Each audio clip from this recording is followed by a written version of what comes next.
First అయితే ఈ చికెన్లో మనం 1 స్పూన్ అల్లం వెల్లుల్లి పేస్ట్ వేసి మ్యాగ్నేట్ చేద్దామండి. అల్లం వెల్లుల్లి పేస్ట్ 1.5 స్పూన్ అండి. కారం,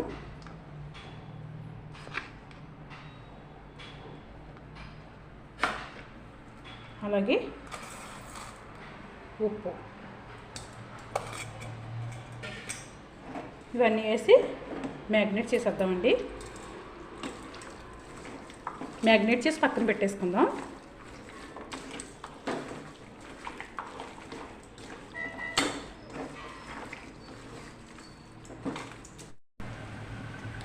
ఇప్పుడు మన ఆనియన్స్ అయితే ఫ్రై అయిపోయినాయండి.